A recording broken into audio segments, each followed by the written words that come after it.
Hello friends, welcome to Physics Live channel. Today we are discussing about the complex analysis, which is very important portion in mathematical physics. So what do you mean by complex analysis? So first of all you have to know about I. I is equal to under root minus 1. Okay, so that is under root minus 1. And so I square is equal to what is that? I square is equal to minus 1. So this is the basic idea we have to know about the complex analysis. So next we have to uh, check the representation of a complex number. So complex number set is equal to x plus I y. X plus I y is the representation of a complex number, and that is represented by a graph. That is, if you are considering in an axis like this is a real axis and this is imaginary. So if you are represented by a complex number like this, so that is z. Z is equal to x plus I y, and uh, x is here and y is here, like that. And what is the uh, complex conjugate of the value, that is z bar, that's equal to x minus I y. So this is the representation of a complex number. So you have to know what is z and z bar. Z bar is equal to, just change the sign of imaginary part, that is x minus I y. Okay, so this is the basic concept we have to follow for this complex numbers. So first of all, complex numbers can be added or subtracted like that. So if we are considering z1, that is x1 plus iy1, z2 is equal to x2 plus iy2, and z1 plus or minus z2. We can adding or subtracting the two numbers like that, x1 plus or minus 2 x2 plus I into y1 plus or minus y2. That is, we have to separately adding the real part and imaginary part like that. Okay, and what is the result for z1 into z2? z1 into z2, that is x1 plus iy1 into x2 plus iy2. This is the how we can do the multiplication in complex numbers. That is just x1 x2, x1 plus iy2, iy1 into x2 plus iy1 into iy2, like that. So we get that like this, x1 x2 plus x1 iy2 plus iy1 x2 plus iy1 into iy1, I square. So I square is equal to minus 1. So minus y1 y2. So we can separate the real part and imaginary part. So x1 x2 minus y1 y2. Okay, this is real part, plus I is common for this third and second term. So I into x1 y2 plus y1 x2. So we can't by heart this. This is we have to understand this. This is a simple concept. Okay, so what is in the complex analysis, what is the method we have to choose for division? That is z1 by z2, that is x1 plus iy1 divided by x2 plus iy2. So how to do this division? So we always multiply with a complex conjugate of the denominator with the numerator and denominator, that is x1 plus iy1 into the complex conjugate of denominator, that is x2 minus iy2. x2 minus iy2 divided by x2 plus iy2 into x2 minus iy2. That is, we multiply numerator and denominator with the complex conjugate of denominator. Okay, and we get like this. This is a plus b and a minus b. So a square minus b square is the representation. So we know that this is equal to the previous concept, that is multiplication. So we get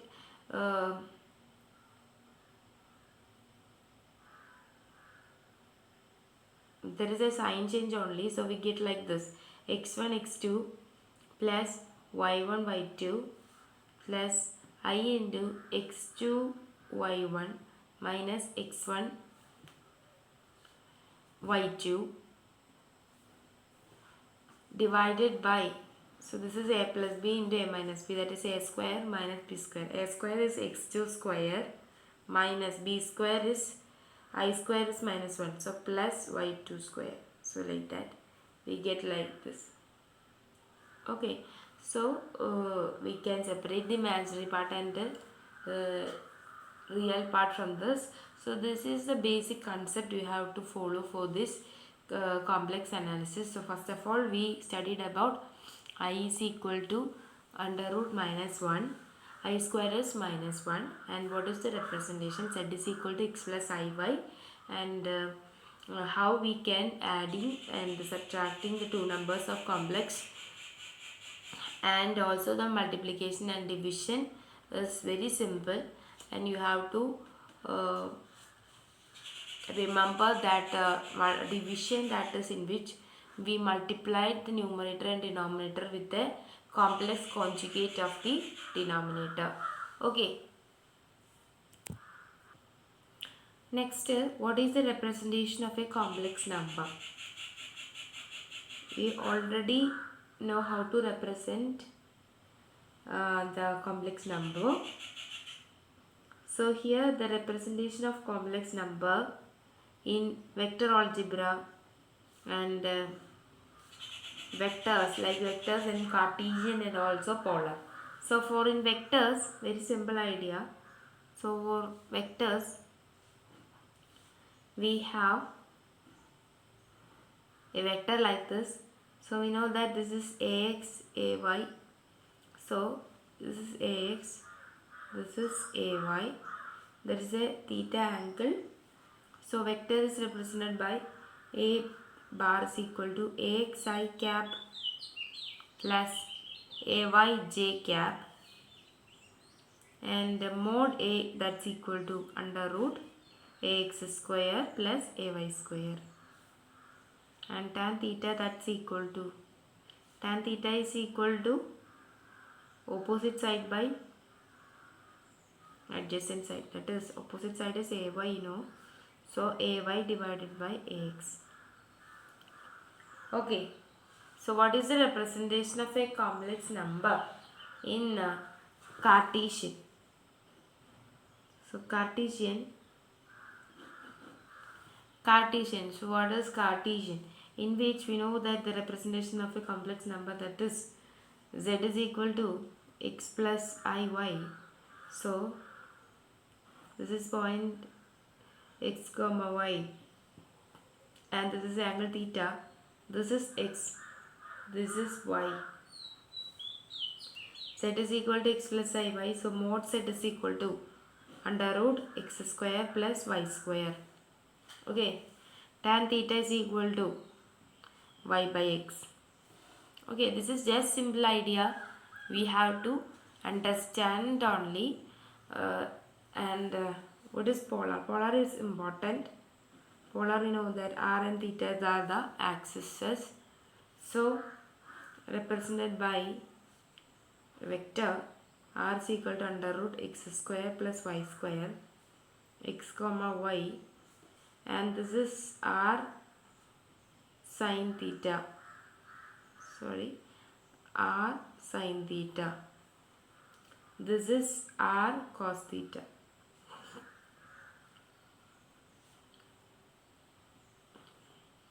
Because this is theta, this is r, so this is r cos theta, this is r sin theta. we know. So z is equal to x plus iy. So in terms of x, we know that r cos theta plus I, y is r sin theta.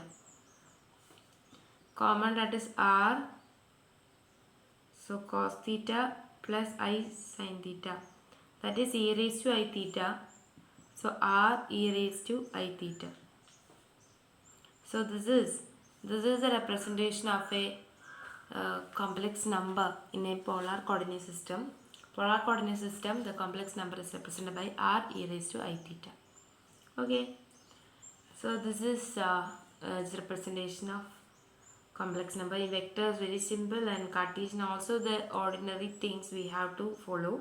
In polar coordinates, we have to know about this complex numbers represented by r e raised to I theta. Okay. Next we know that z is equal to r e raised to I theta. So theta is equal to tan inverse y by x, and the mod z is equal to r. So this mod z is equal to r. It is known as mod z is equal to r, which is known as magnitude of complex number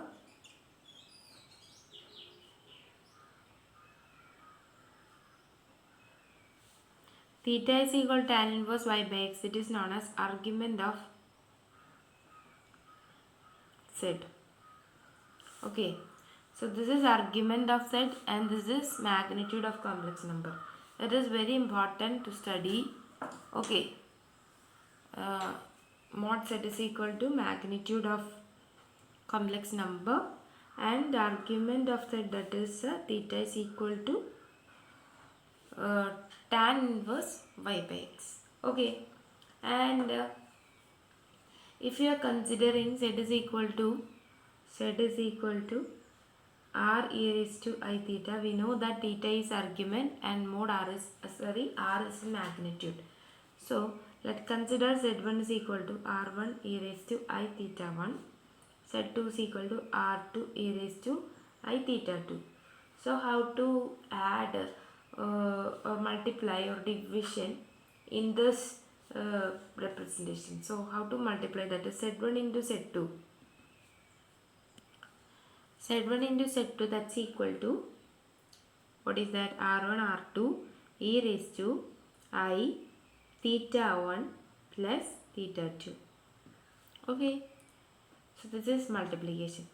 Division, that is z1 divided by z2, that's equal to r1 by r2 e raised to I theta 1 minus theta 2. Okay, and mod z1 mod z2. So how to find that magnitude of this product? Magnitude of this product, that is mod z1 z2, that's equal to r1 r2, that's equal to mod z1 into mod z2. Okay, that is important. And what is the division magnitude? That is z1 divided by z2, that's equal to r1 by r2. Okay, so this is mod z1 divided by mod z2. Okay, and what is argument of z1 z2? Argument of z1 z2, we know that we z1 z2 we get like this. This is like an r e raised to I theta. So theta is theta 1 plus theta 2. So argument of z1 z2, that is theta 1 plus theta 2. And argument of, that is argument of z1 plus argument of z2. And argument of z1 divided by z2, we know that z1 by z2 argument, that is e raised to I theta 1 minus theta 2. So theta 1 minus theta 2. So that is argument of z1 minus argument of z2. Okay, so this is we have to understand. By division and multiplication, we know how to find the argument of the product and division like this. Okay, this is a nice idea to remember and it is important. Some of the basic idea about sin x, sin hx, sin ix like that. So sin x we know that e raised to ix minus e raised to minus ix divided by 2i. Okay, so what is cos x? Cos x is e raised to ix plus e raised to minus ix divided by 2. There is no I, remember that.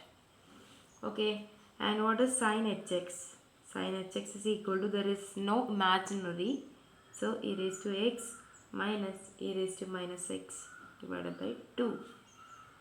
Cos hx e raised to x plus e raised to minus x divided by 2. So what do you get from sin ix? Sin ix you have to substitute in terms of x, we have to substitute ix only. So e raised to I into minus ix, that is e raised to minus 6 minus e raised to x, okay, divided by 2i. So we multiplied with the I and I, numerator and denominator, we get that. What is here? We get I into I minus can be taken in numerator and we get like this, I into sin hx. So we can do here like this. So conclusion, that is, we have to remember that is sin ix is equal to I sin hx, cos ix is equal to cos hx. Okay, sin hix is equal to I sin x, cos hix is equal to cos x. So how to change hyperbolic to non-hyperbolic, that is sin ix in which I can be come here, also sin hix I. So but in cos there is no I. So you have to remember these 4 relations between hyperbolic and non-hyperbolic relations, how to change them, and in sine term there is I. Okay, you have to remember like this. And what is the questions from this part? These are the questions we have to solve for this session. So sin z, cos z, e raised to z and e raised to z square. So we have to identify the real and imaginary part of these questions. So sin z, that is sin of x plus iy. So sin a plus b, sin a plus b is equal to, what is sin a plus b? Sin a cos b plus cos a sin b. So sin x cos iy plus cos x sin iy. Okay. So how to change this? Sin x cos iy. Cos ix is equal to cos hx. So cos hy plus cos x sin iy, that is equal to sin ix is equal to I sin hx. I here sin hy. So this is imaginary part, this is real part.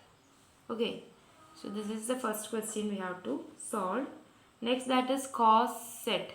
Cos z is cos of x plus iy. We know how to solve this. Cos a plus b is equal to cos a cos b minus sin a sin b. That is cos x cos iy minus sin x sin iy. So cos iy, cos ix, that's equal to cos hx, we know that. So like that, cos x, that is cos hy, minus sin x sin iy, that is I sin hy, like this. So this is real part and this is imaginary part. Okay.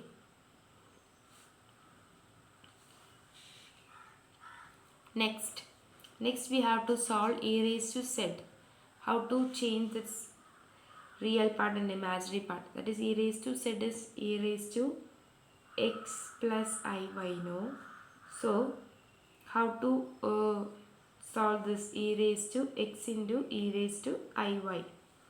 So e raised to I theta is equal to cos theta plus I sin theta. So e raised to x cos y plus I sin y. So e raised to x cos y plus I e raised to x sin y. This is real part and this is imaginary part. And how to solve e raised to z square? E raised to z square, e raised to x plus iy whole square. Okay, so how to find x plus iy whole square? X plus iy whole square is a plus b whole square is equal to a square x square plus iy whole square, that is minus y square, minus plus 2ab 2xiy. So x square minus y square plus 2ixy. So this is real part, this is part. So we have to put here. So e raised to x square minus y square plus 2ixy. So e raised to x square minus y square into e raised to 2ixy. So how to solve e raised to I theta? Cos theta plus I sin theta. So e raised to x square minus y square into cos 2xy plus I sin 2xy. So what is imaginary part? E raised to x square minus y square into I sin 2xy. This is imaginary part. Real part is here. Okay. So this is the problems we are know here. Okay. So you have to remember this idea, that is sin ix is equal to I sin hx, cos ix is equal to cos hx, sin hix is equal to I sin x, cos hix is equal to cos x. Okay. Okay. So first class is discussing about this complex number and their properties, and also how to change a representation and how to separate the real part and imaginary part, and we know how to find the argument and magnitude of complex number, like that. Okay, thank you for watching and keep learning.